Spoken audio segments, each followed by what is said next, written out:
Well, it's time to prune back this muscadine now that the fear of all freezing temperatures may have surpassed. One of the things you're looking for is things size of a pencil. That's a pencil.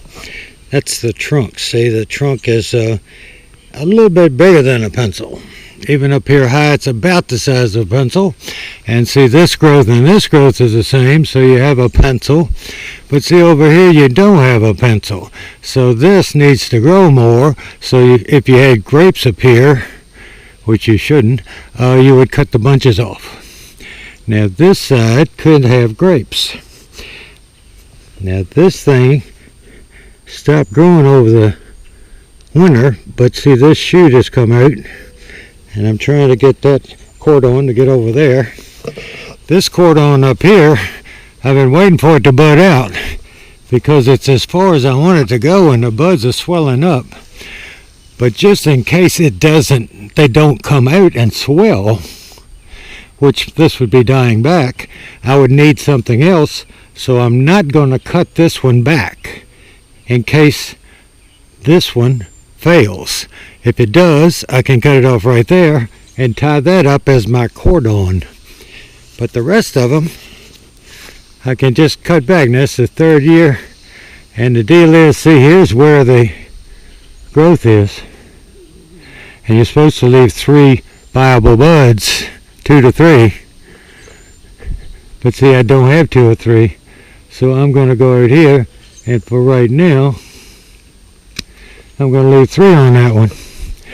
Now, this is the kind of deal that has a fork in it. If it does, you usually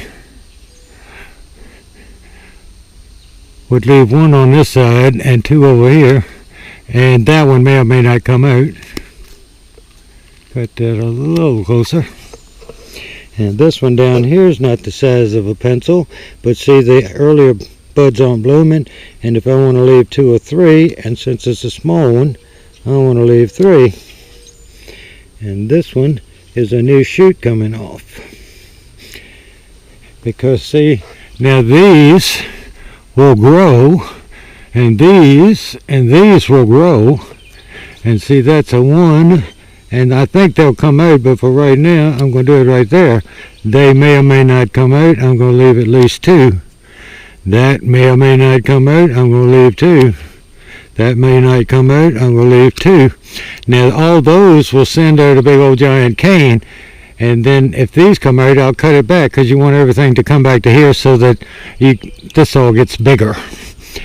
And you make your eyes for your grapes to bud out of. And this one I'm saving. And that has 1 there and 1 there and 1 there. And they have 3 each until I see whether these others will come out. It's been a funny spring. But right now, that's all you need to do. And hopefully this one will come out. And I will just cut this off to 2 or 3 buds. Active growing buds. You need to have some growth showing so you know whether they're active.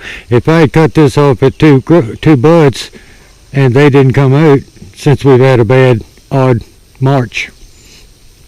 Normally speaking, you could cut those at 3 buds, 2 or 3 buds, and at least one of them would come out.